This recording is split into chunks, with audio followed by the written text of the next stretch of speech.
নমস্কার বন্ধুরা, West Bengal board of secondary এডুকেশনের তরফ থেকে একটি অভিনব এবং অবশ্যই সাধুবাদযোগ্য সুযোগ দেওয়া হচ্ছে।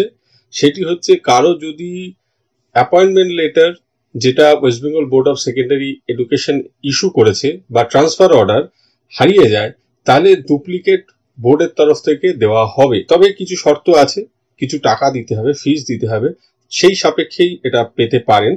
2018 সালের পর থেকে বোর্ড অ্যাপয়েন্টিং অথরিটি হিসেবে অ্যাপয়েন্টমেন্ট লেটার দেয় বা বিভিন্ন ক্ষেত্রে ট্রান্সফার অর্ডার কিন্তু বোর্ড দিয়েছে। এই ভিডিওটিতে যে পদ্ধতিতে বলছি সেই পদ্ধতিতে আপনারা West Bengal board of secondary এডুকেশনের সেক্রেটারির কাছে অ্যাপ্লাই করলে আপনারা কিন্তু ডুপ্লিকেট সার্টিফিকেট বাই হ্যান্ড বা পোস্টাল দুটো পদ্ধতিতেই পেতে পারেন। যাদের অ্যাপয়েন্টমেন্ট লেটার হারায়নি তারাও ভিডিওটি দেখে রাখতে পারেন, ভবিষ্যতে কার কোন কাজে লাগবে বলা যায় না। পাশাপাশি বোর্ড যদি 2018 সালের আগে যে অ্যাপয়েন্টমেন্ট লেটারগুলো ম্যানেজিং কমিটি দিয়েছে তাদের ক্ষেত্রে ডুপ্লিকেট দেওয়ার কোনো পদ্ধতি বা কোনো বিকল্প পদ্ধতি বলতো বা জানাতো, সেটা কিন্তু বেশ উপকারী হতো। যা হোক, এখানে বোর্ড যে পদ্ধতিটা বলেছে, এই ডুপ্লিকেট সার্টিফিকেট পেতে গেলে নিজে গিয়েও তুলতে পারেন বা তার অথরাইজ পার্সনকে পাঠাতে পারেন বা পোস্টাল মাধ্যমেও কিন্তু তিনি পেতে পারেন। সেক্ষেত্রে তাকে সেলফ অ্যাড্রেস একটি এনভেলপ সাইজ হচ্ছে 10+14 ইঞ্চ সেটা জমা দিয়ে পেতে পারেন। কি কি ডকুমেন্টস দিতে হবে? প্রথমত যে 1000 টাকা দিয়েছিলেন সেই ক্যাশ চালানটা দিতে হবে। দ্বিতীয়ত হচ্ছে একটা ফটো বিয়ারিং ডকুমেন্টস, সেটা আধার হতে পারে, এপিক হতে পারে, প্যান হতে পারে, পাসপোর্ট হতে পারে, ড্রাইভিং লাইসেন্স হতে পারে, সেটা দিতে হবে। একটি অ্যাপ্লিকেশন করতে হবে প্লেন পেপারে, সেই অ্যাপ্লিকেশনে কি কি দিতে হবে সেটা আমি পরে বলছি। তার সাথে এসএসসি যে রেকমেন্ডেশন লেটার দিয়েছিল তার কপি দিতে হবে।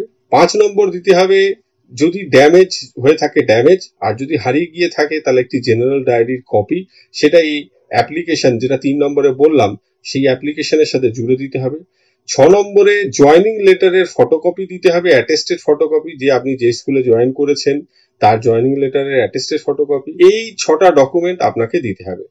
আর যে অ্যাপ্লিকেশনটা লিখবেন সেখানে আপনার বা ক্যান্ডিডেটের full name with present address block লেটারে লিখতে হবে। রেকমেন্ডেশন মেমো নাম্বার আর date, roll number, memo of appointment letter with date, এগুলো দিতে হবে। আর ড্যামেজ পোর্শনটা তো বলেই দিলাম, জেনারেল ডায়েরির কথাও বললাম। আইডেন্টিফিকেশনের ক্ষেত্রে একটা বিষয় মাথায় রাখতে হবে, আইডেন্টিফিকেশন ডকুমেন্টস হিসেবে ভেরিফিকেশনের সময় যে ডকুমেন্টসটা আপনি দিয়েছেন সেটা দেবেন। ফলে এইখানে আধার দেবেন না, এপিক দেবেন, প্যান, পাসপোর্ট, ড্রাইভিং লাইসেন্স যেটা ফটো বিয়ারিং ডকুমেন্টস, সেটা ভেরিফিকেশনের সময় যেটা দিয়েছিলেন সেটা দিলেই ভালো হয়। মনে রাখতে হবে যে যে অ্যাপ্লিকেশনটা আপনি করছেন তার 15 দিনের মধ্যে আপনাকে দেওয়া হবে ডকুমেন্টসটা, 15টি ওয়ার্কিং ডে, ছুটির দিনগুলো বাদ দিয়ে।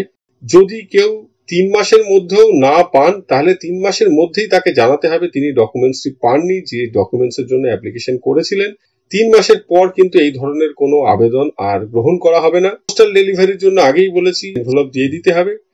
বোর্ড যদি উপযুক্ত কারণ থাকে তার অধিকার থাকবে যে কাউকে এই ডুপ্লিকেট অ্যাপয়েন্টমেন্ট লেটার বা ট্রান্সফার অর্ডার ইস্যু নাও করতে পারে। তো এটি একটি গুরুত্বপূর্ণ নির্দেশিকা, অভিনব নির্দেশিকা আপনাদের সাথে শেয়ার করলাম। সকলে ভালো থাকবেন, সুস্থ থাকবেন। ধন্যবাদ।